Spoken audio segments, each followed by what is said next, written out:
Hi friends, मी प्रणाली तुमची flying angel परत आली एक नवीन ब्लॉग घेऊन. आता आम्ही आमच्या आत्या आल्या होत्या आमच्याकडे जेवायला मस्तपैकी पाहुणचारासाठी. त्यांना सोडवायला आले होते आणि त्यांना सोडवायला आले तसंच त्यांच्या इथे एक गुप्त विठोबा म्हणून मंदिर आहे. खूप फेमस म्हणजे प्रसिद्ध मंदिर आहे. आणि विषय त्याचा असा आहे की ते जे विठोबाचं मूर्ती आहे तिथे ती स्वयंप्रकाशित आहे. म्हणजे ती स्वतः तिथे अवतरलेली आहे आणि त्याची खूप खूप खूप मोठी यात्रा भरते. तो श्री क्षेत्र गुप्त विठोबाला आपण आता जातो आहे. तो आता मी ड्रायव्हिंग करणार आहे त्यामुळे पूर्ण ब्लॉग असा घेणार नाही आहे ड्रायव्हिंगचा वगैरे. त्यामुळे तिथे गेल्यानंतर मी तुम्हाला दाखवेल की तिथे कसं आहे मंदिर परिसर आणि मंदिर. तो सोबत राहा. तर अशा रीतीने हे गुप्त विठोबा मंदिरात आपण पोहोचलेलो आहोत. या मंदिराचा इतिहास असा आहे जेवढं मला माहिती आहे त्याच्यानुसार काही गुरं चरणारे जे लोक असतात ना गावाकडे त्यांना हे गुप्त विठोबाचं जे थानं आहे ते सापडलं होतं. ॲक्च्युली जो मंदिराची मूर्ती आहे ती त्यांना सापडली होती. तर त्याचा तुम्हाला श्री क्षेत्र गुप्त विठोबा देवस्थान.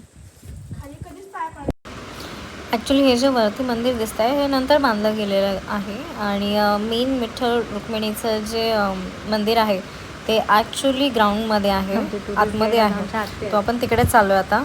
तो बघा खाली उतरायला पायऱ्या आहेत. आणि मेक शुअर तुम्ही जेव्हा कधी व्हिजिट कराल तेव्हा केअरफुल, कारण खूप आतमध्ये आणि खोलवर आहे ही जागा. तो पडण्याची पण शक्यता असते त्यामुळे सांभाळून. आणि सगळ्यात पहिला आम्ही स्ट्रगल करत होतो लाईटचा स्विच शोधण्यासाठी.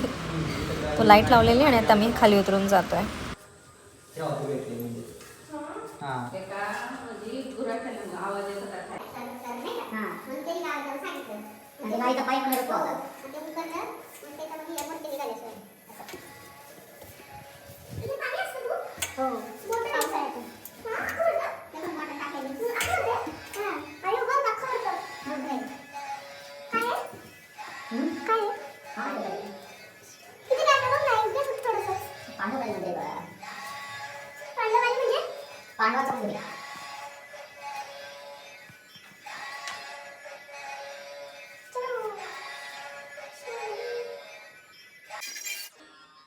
सो हे मंदिर जी विठ्ठल रुक्मिणीची मूर्ती आहे ती स्वयंप्रकाशित आहे.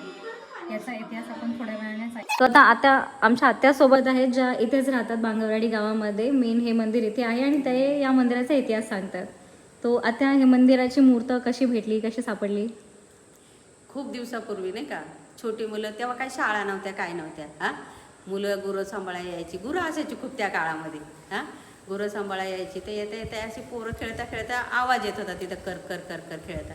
म्हणून कसला आवाज येते म्हणून त्यांनी गावच्या लोकांना सांगितलं. गावच्या लोकांना सांगितलं मग त्यांनी येऊन उकरलं. ते तिथे त्या मूर्ती निघाल्या स्वयं विठू रुक्माईच्या.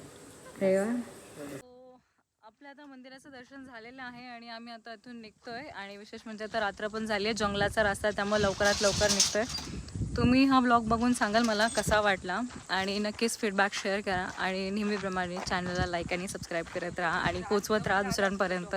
शेअर करत राहा म्हणजे मला तेवढंच प्रोत्साहन मिळत राहील नवीन नवीन चांगले चांगले ब्लॉग बनवण्यासाठी. चला भेटूया परत एकदा पुढच्या नवीन ब्लॉगमध्ये.